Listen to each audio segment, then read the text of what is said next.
आप स्टूडेंट हैं, जॉब करते हैं, या फिर आपको कोई और काम की वजह से ट्रेडिंग करने के लिए टाइम नहीं मिल पाता है। हो सकता है आप स्टॉक रिसर्च नहीं करना चाहते हो, या फिर दिन भर कंप्यूटर के सामने बैठना नहीं चाहते। तो आपके लिए बेस्ट है एक खास तरीके का ट्रेडिंग जिसे हम स्विंग ट्रेडिंग कहते हैं। जैसे इंट्राडे में हम शेयर को सिर्फ एक दिन के लिए खरीदते या फिर बेचते हैं, लेकिन जब आप स्विंग ट्रेडिंग करते हैं तब एक दिन से ज़्यादा कुछ हफ्तों तक या फिर कुछ महीनों तक किसी स्टॉक को होल्ड करके रखते हैं, जिस कारण यहाँ इंट्राडे ट्रेडिंग के कंपैरिजन में रिस्क कम होता है और प्रॉफिट बनाने की संभावना ज़्यादा होती है। अब तो लगभग सभी ब्रोकर स्विंग ट्रेडिंग के लिए मार्जिन फैसिलिटी अवेलेबल कर दिया है, जिसे एमटीएफ के नाम से जानते हैं। एमटीएफ में ब्रोकर आपको एक्स्ट्रा फंड प्रोवाइड करता है। फॉर एग्जाम्पल, अगर आपके पास 25 रुपये है जिससे आप एबीसी कंपनी का शेयर खरीदना चाहते हैं और उस कंपनी का शेयर प्राइस अभी 100 रुपये है, जब आप एमटीएफ फैसिलिटी यूज़ करेंगे तो आप 100 रुपये की शेयर्स को 25 रुपये में खरीद सकते हैं। उस शेयर को खरीदने में सिर्फ आपका 25 रुपये इस्तेमाल होगा और ब्रोकर आपको 75 रुपये देगा, जिस कारण आप कम पैसे में भी अच्छा रिटर्न बना सकते हैं। दिन के अगर आप 10 से 15 मिनट देकर अच्छे स्टॉक को सेलेक्ट कर पाते हैं तो मंथली आप अच्छे रिटर्न बना सकते हैं। यह मार्जिन स्टॉक टू स्टॉक बदलते रहता है।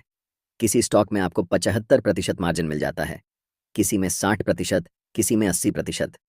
इस वीडियो में हम डिटेल में डिस्कस करेंगे कि स्विंग ट्रेडिंग कैसे करते हैं, स्विंग ट्रेडिंग में स्टॉक को कैसे सेलेक्ट करते हैं, और अंत में मैं एक ऐसी स्विंग ट्रेडिंग स्ट्रेटजी शेयर करूंगा जिसने मुझे अब तक सबसे ज़्यादा प्रॉफिट दिया है। इसीलिए वीडियो को ध्यान से देखना। चलिए वीडियो को शुरू करते हैं। स्विंग का मतलब होता है झूला और ट्रेडिंग का मतलब होता है एसेट्स को बाय और सेल करना। किसी भी स्टॉक की प्राइस कभी भी सीधे ऊपर या नीचे नहीं जाती है। मार्केट का एक स्ट्रक्चर होता है जिसे प्राइस हमेशा फॉलो करती है। मार्केट के 3 स्टेज होते हैं, पहला अपर ट्रेंड, दूसरा साइडवेज और तीसरा डाउन ट्रेंड। अपर ट्रेंड में प्राइस नीचे से ऊपर की तरफ जाती है, लेकिन प्राइस कभी भी एक बार में ऊपर नहीं जाती। पहले प्राइस रैली करती है, उसके बाद पुल बैक लेती है, फिर रैली करती है और फिर पुल बैक लेती है। यह अपर ट्रेंड का स्ट्रक्चर होता है। जब प्राइस पुल बैक करती है तो स्विंग ट्रेडर्स के लिए यह एक अपॉर्चुनिटी होती है कि प्राइस की अगली रैली को ट्रेड में कैप्चर कर सकें और प्रॉफिट बना सकें। जब मार्केट साइडवेज रहता है, प्राइस एक रेंज में ऊपर नीचे होती रहती है। रेंज के ऊपरी लेवल को रेजिस्टेंस लेवल कहते हैं और रेंज के निचले लेवल को सपोर्ट लेवल कहते हैं। जब प्राइस रेजिस्टेंस लेवल से टकराकर नीचे आती है और सपोर्ट एरिया के पास आकर कोई स्ट्रांग बुलिश कैंडल बनती है, तब स्विंग ट्रेडर्स के लिए यह एक अपॉर्चुनिटी होती है कि अगली रैली में जब प्राइस सपोर्ट लेवल से रेजिस्टेंस लेवल तक जाए तो उसे कैप्चर करके प्रॉफिट बना सकें। साइडवेज मार्केट के दौरान ट्रेड में एंट्री करने के लिए सपोर्ट लेवल पर जब कोई बुलिश कैंडल बनती है तब ट्रेड में एंट्री लेते हैं, जिसमें हमारा स्टॉप लॉस सपोर्ट लेवल के नीचे होता है और टारगेट रेजिस्टेंस लेवल। इसी तरह डाउन ट्रेंड होता है जहां प्राइस नीचे जाती है, लेकिन प्राइस कभी सीधे नीचे नहीं जाती। पहले प्राइस नीचे रैली करती है, फिर पुल बैक लेती है, फिर रैली करती है और फिर पुल बैक लेती है। इस तरह से जब प्राइस डाउन ट्रेंड में होती है तो पुल बैक के बाद अगली रैली आने से पहले हम ट्रेड में एंट्री करते हैं और इस पूरी रैली को ट्रेड में कैप्चर करके प्रॉफिट बनाते हैं। स्विंग ट्रेडर्स को बेनिफिट मिल जाता है कि उस स्टॉक की फंडामेंटल देखने की ज़्यादा ज़रूरत नहीं होती। अगर आती है तो ठीक बात है, लेकिन अगर नहीं भी आती है फंडामेंटल एनालिसिस, तो भी आप स्विंग ट्रेडिंग कर सकते हैं। फंडामेंटल्स बेसिकली इन्वेस्टर्स के लिए इंपॉर्टेंट होते हैं जो किसी स्टॉक को 1.5 साल, 2 साल यानी 1 साल से ज़्यादा होल्ड करते हैं। स्विंग ट्रेडर्स के लिए इंपॉर्टेंट है टेक्निकल एनालिसिस, जिसके बेसिस पर आप ट्रेड में एंट्री करेंगे। इसलिए टेक्निकल एनालिसिस आपको अच्छी तरह से पता होनी चाहिए। दोस्तों, ट्रेडिंग या फिर इन्वेस्टमेंट करने के लिए आपको डिमैट अकाउंट की जरूरत पड़ती है। मैंने इस वीडियो के डिस्क्रिप्शन में एंजल वन ऐप की लिंक दी है। उस लिंक पर क्लिक करके आप अपना डिमैट अकाउंट खोल सकते हैं और उसमें ट्रेडिंग कर सकते हैं और स्टॉक में इन्वेस्टमेंट कर सकते हैं और आप अपनी एसआईपी भी कर सकते हैं। तो लिंक डिस्क्रिप्शन में है, आप अपना डिमैट अकाउंट खोल लीजिए। अगर आपको डिमैट अकाउंट खोलना नहीं आता है तो मैंने एक वीडियो बनाई है, एंजल वन ऐप में डिमैट अकाउंट कैसे खोलते हैं, उसके ऊपर वीडियो बनाई है। तो उस वीडियो की लिंक इस वीडियो की डिस्क्रिप्शन में है। उस वीडियो को देखकर आप अपना डिमैट अकाउंट खोल सकते हैं। तो जाइए और अपना डिमैट अकाउंट खोल लीजिए। दूसरा बेनिफिट, जब आप स्विंग ट्रेडिंग करते हैं तब आपके पास कोई लिमिटेशन नहीं होता कि किसी शेयर को कितने दिन तक होल्ड करेंगे, क्योंकि जब आपका ब्रोकर आपको एमटीएफ फैसिलिटी प्रोवाइड करता है तो उसके एग्रीमेंट में साफ साफ लिखा होता है कि जो पैसा आपको ब्रोकर प्रोवाइड कर रहा है उस पर ब्रोकर एक फिक्स्ड इंटरेस्ट रेट चार्ज करता है। जनरली यह इंटरेस्ट रेट 10% से 12% प्रतिवर्ष होती है और वह स्टॉक को आप लाइफ टाइम तक होल्ड करने की परमिशन देता है। लेकिन आप स्विंग ट्रेडर हैं तो आप 5 से 10 दिन या फिर महीने तक स्टॉक को अपने पोर्टफोलियो में रखते हैं और जब आपको डिसेंट प्रॉफिट मिल जाता है तब स्टॉक को बेच देते हैं। स्विंग ट्रेडर्स के लिए सबसे इंपॉर्टेंट होता है सही स्टॉक को सेलेक्ट करना जो उसे प्रॉफिट बनाकर दे सके। इसलिए अगर आप अब तक ध्यान नहीं दे रहे थे तो कोई बात नहीं, अब ध्यान से देखिए। अगर आपने स्विंग ट्रेडिंग में अच्छे स्टॉक को सेलेक्ट करना सीख लिया तो आप यहां से रेगुलर इनकम बना सकते हैं। अब जानेंगे कि जिस स्टॉक में हम ट्रेड करने वाले हैं उस स्टॉक में क्या क्या गुण होने चाहिए। स्टॉक को सेलेक्ट करते समय आपको कुछ गाइडलाइंस को फॉलो करना होगा। यह बहुत इंपॉर्टेंट है, लेकिन ज़्यादातर ट्रेडर्स इसे इग्नोर करते हैं। अगर आप इस गाइडलाइन को फॉलो नहीं करेंगे तो आपको टेक्निकल एनालिसिस की जानकारी होते हुए भी ट्रेड में लॉस हो जाएगा। स्टॉक सिलेक्शन के समय हमें इस बात को एश्योर करना है कि उस स्टॉक में वोलेटिलिटी हाई हो। वोलेटिलिटी का मतलब है कि प्राइस एक जगह स्थिर नहीं होनी चाहिए। प्राइस में उतार चढ़ाव होगा तभी आप स्विंग को कैप्चर कर पाएंगे और प्रॉफिट बना पाएंगे। इसीलिए स्टॉक को सेलेक्ट करते समय उसकी वोलेटिलिटी हाई होनी चाहिए। दूसरी गाइडलाइन जिसे आपको फॉलो करना ही है वह है लिक्विडिटी। जिस स्टॉक को आप सेलेक्ट कर रहे हैं उसमें लिक्विडिटी होनी चाहिए। लिक्विडिटी का मतलब है वॉल्यूम, जहां ज़्यादा क्वांटिटी में शेयर्स की खरीद और बिक्री हो रही हो। मार्केट में जितनी क्वांटिटी के बाय ऑन ऑर्डर एग्जीक्यूट होते हैं उतनी ही क्वांटिटी के सेल ऑन ऑर्डर भी एग्जीक्यूट होते हैं। इसीलिए ऐसे स्टॉक को चुनना चाहिए जहां लिक्विडिटी ज़्यादा हो। इन दोनों गाइडलाइंस को फॉलो करके स्टॉक को सेलेक्ट करना आपके लिए मुश्किल हो सकता है। अगर आप इतना रिसर्च नहीं करना चाहते तो आपके लिए सलाह है कि आप लार्ज कैप और मिड कैप के स्टॉक्स को ही सेलेक्ट करें। स्मॉल कैप के स्टॉक्स को सेलेक्ट करना आपके लिए लॉस का सौदा हो सकता है, क्योंकि छोटे स्टॉक्स को ऑपरेटर द्वारा आसानी से मैनिपुलेट किया जा सकता है, जिससे ऐसे स्टॉक्स में टेक्निकल एनालिसिस अच्छे से काम नहीं करता है। दूसरा, छोटे स्टॉक्स में लिक्विडिटी का इशू हो सकता है, इसलिए भी इन्हें अवॉइड करना चाहिए। अब बात करते हैं स्ट्रेटजी स्टॉक सिलेक्शन की। वैसे तो स्विंग ट्रेडिंग के लिए मार्केट में बहुत सारी स्ट्रेटजीज हैं, लेकिन हम यहाँ उसी की बात करेंगे जिसे मैं खुद यूज़ करता हूँ। हम आपको एक ऐसा मैजिक सेटअप बताएंगे जिसे यूज़ करके आप हाई रिस्क रिवॉर्ड रिटर्न वाले ट्रेड में एंट्री लेकर बड़े प्रॉफिट बना सकते हैं। ये स्ट्रैटेजी मैं खुद भी यूज़ करता हूँ और ये मेरे लिए बहुत अच्छा काम करती है। लेकिन उससे पहले हमें वॉल्यूम को जानना होगा कि वॉल्यूम क्या है। वॉल्यूम एक पार्टिकुलर टाइम में कितने बाय ऑर्डर और कितने सेल ऑर्डर एग्जीक्यूट हुए ये बताता है। मतलब अगर हम वन डे टाइम फ्रेम में चार्ट को लगाते हैं तो हर एक कैंडल हमें पूरे दिन में मार्केट कहाँ से शुरू हुई, कहाँ बंद हुई, कितना ऊपर तक गया और कितना नीचे तक गया, ये सारा इन्फॉर्मेशन बताती है। उस कैंडल के नीचे चार्ट के बेस पर हमें वॉल्यूम दिखता है जो बताता है कि उस दिन कितनी क्वांटिटी में उस स्टॉक के बाय और सेल ऑर्डर एग्जीक्यूट हुए। आपको पता है कि मार्केट में बाय और सेल एग्जीक्यूटेड ऑर्डर्स बराबर होते हैं।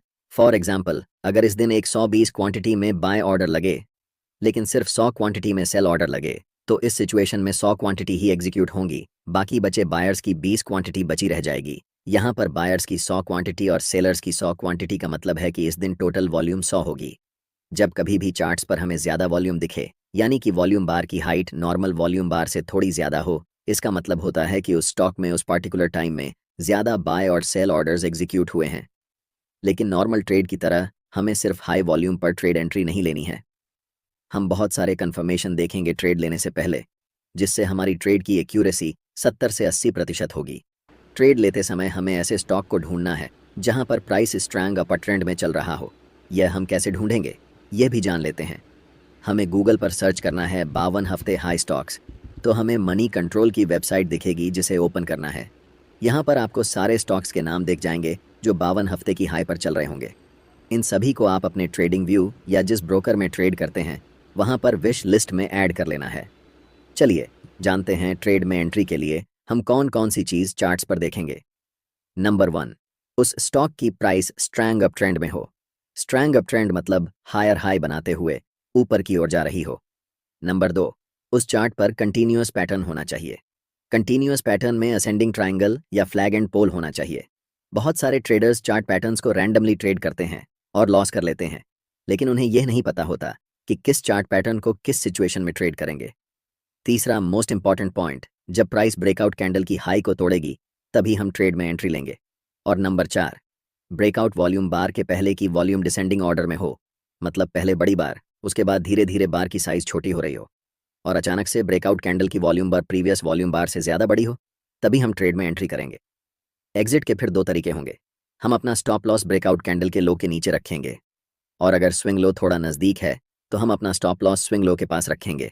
टारगेट के लिए डिफरेंट मेथड्स यूज़ कर सकते हैं। या तो हम एक फिक्स्ड रिस्क रिवॉर्ड लेकर मार्केट से निकलेंगे, जिसमें एक है 3 मिनिमम रिस्क रिवॉर्ड होना चाहिए। अगर आप फिक्स्ड रिस्क रिवॉर्ड के हिसाब से ट्रेड से एग्जिट लेते हैं। और दूसरा तरीका एग्जिट लेने का ये है कि आप 9 ईएमआई को चार्ट पर लगाएंगे और ट्रेड को तब तक राइड करेंगे जब तक कैंडल 9 ईएमआई के नीचे क्लोज नहीं हो जाती। ज़्यादातर केस में मैं 9 ईएमआई को फॉलो करता हूँ ट्रेड को एग्जिट करने के लिए, क्योंकि स्विंग ट्रेडिंग में जब प्राइस एक बार बढ़ना शुरू होती है तो बहुत दिनों तक अप ट्रेंड चलती है, जिससे हमें बड़े प्रॉफिट कैप्चर करने का मौका मिलता है। चलिए अब इसे एग्जाम्पल की मदद से समझते हैं। स्क्रीन पर दिख रहा chart one day time frame में IRFEC का है, जो पहले से अपर ट्रेंड में है। ध्यान से देखिए, जब प्राइस बढ़ रही थी तब वॉल्यूम भी बढ़ रही थी, जिसका मतलब होता है कि यह अपर ट्रेंड रियल और स्ट्रैंग अपर ट्रेंड है। पहले अपर ट्रेंड को हम कभी भी प्रिडिक्ट नहीं कर सकते, लेकिन नेक्स्ट अपर ट्रेंड को हम प्रिडिक्ट कर सकते हैं, और हम इसी नेक्स्ट अपर ट्रेंड को ट्रेड करने वाले हैं। जब प्राइस ऊपर जा रही थी तब बड़े बड़े ग्रीन कैंडल्स बनाते हुए ऊपर जा रही थी, लेकिन जब प्राइस नीचे आ रही है तब छोटे छोटे स्मॉल रेड कैंडल्स बनाते हुए नीचे आ रही है। साथ ही साथ अगर हम वॉल्यूम पर नज़र डालें तो वॉल्यूम बार की साइज धीरे धीरे छोटी होती जा रही है। वॉल्यूम ड्रायर एक स्ट्रॉन्ग कन्फर्मेशन है कि डाउन ट्रेंड वीक है, यानी कि डाउन ट्रेंड लंबे समय तक नहीं रहने वाला है। यहाँ चार्ट पर हम एक ट्रेंड लाइन को ड्रॉ कर सकते हैं। मैंने कहा था कि हमें एक कंटिन्यूअस पैटर्न चाहिए, और यह एक कंटिन्यूअस पैटर्न है। जब भी प्राइस इस ट्रेंड लाइन को ब्रेकआउट करेगी और उस समय हमें वॉल्यूम नॉर्मल वॉल्यूम से ज़्यादा दिखाई देगी, जो कि इस केस में हमें दिख रही है। वॉल्यूम यहाँ पर भी है, यहाँ पर भी है और यहाँ पर भी है, लेकिन इस वॉल्यूम ने ट्रेंड लाइन को ब्रेकआउट नहीं किया है। जब भी कोई कैंडल ट्रेंड लाइन को बड़े वॉल्यूम के साथ ब्रेकआउट करती है और नेक्स्ट कैंडल ब्रेकआउट कैंडल की हाई को ब्रेक करती है, तब हम यहाँ मार्केट में एंट्री ले सकते हैं, जिसमें हमारा स्टॉप लॉस इस ब्रेकआउट कैंडल के लो के पास होगा, और टारगेट के लिए हम 1 से 3 या फिर 7 से 9 ईएमआई का यूज़ कर सकते हैं। नेक्स्ट टाइम इसी चार्ट पर इस रैली के बाद प्राइस धीरे धीरे नीचे की तरफ आ रही है, कंसोलिडेट होते हुए, और प्राइस के साथ वॉल्यूम भी ड्राई हो रहा है। इसके लिए हम यहाँ पर भी एक ट्रेंड लाइन ड्रॉ करेंगे। वॉल्यूम ड्राई होने के बाद जब कोई कैंडल ट्रेंड लाइन को स्ट्रॉन्ग वॉल्यूम के साथ ब्रेक करती है, यहाँ पर इस कैंडल ने ट्रेंड लाइन को ब्रेक किया है। कैंडल की वॉल्यूम प्रीवियस वॉल्यूम बार से सबसे ज़्यादा है, इसीलिए हम इस कैंडल को ब्रेकआउट कैंडल मानेंगे। और जब भी प्राइस इस कैंडल की हाई को ब्रेक करेगी, हम यहाँ पर एंट्री लेंगे, जिसमें हमारा स्टॉप लॉस इस ब्रेकआउट कैंडल के लो के पास होगा, और एग्जिट हम या तो 1 से 3 के रिस्क रिवॉर्ड पर करेंगे, या फिर जब तक प्राइस 9 ईएमआई के नीचे क्लोज नहीं हो जाती तब तक हम ट्रेड को राइड करेंगे। इसी सिचुएशन में अगर आप देखेंगे तो अप ट्रेंड के दौरान प्राइस हाई बनाते हुए जा रही थी, और जब प्राइस ऊपर जा रही थी तब वॉल्यूम भी बढ़ रही थी, जो कंफर्म करता है कि अप ट्रेंड स्ट्रॉन्ग था। इस वीडियो में हमने सीखा कि वॉल्यूम और प्राइस एक्शन का यूज़ करके हम कैसे बड़े प्रॉफिटेबल ट्रेड सेटअप्स ढूंढ सकते हैं और कैसे उन्हें ट्रेड कर सकते हैं। इस स्ट्रैटेजी को यूज़ करने के लिए प्रैक्टिस और डिसिप्लिन दोनों की ज़रूरत होती है, इसलिए आप इस स्ट्रैटेजी को डेमो ट्रेडिंग या पेपर ट्रेडिंग में पहले यूज़ करें, और जब आपको इसमें कंफर्टेबल लगे तभी इसे रियल ट्रेडिंग में अप्लाई करें। दोस्तों, ट्रेडिंग या फिर इन्वेस्टमेंट करने के लिए आपको डिमैट अकाउंट की जरूरत पड़ती है। मैंने इस वीडियो के डिस्क्रिप्शन में NGL1 ऐप की लिंक दी है। उस लिंक पर क्लिक करके आप अपना डिमैट अकाउंट खोल सकते हैं और उसमें ट्रेडिंग कर सकते हैं और स्टॉक में इन्वेस्टमेंट कर सकते हैं, और आप अपनी SIP भी कर सकते हैं। तो लिंक डिस्क्रिप्शन में है, आप अपना डिमैट अकाउंट खोल लीजिए।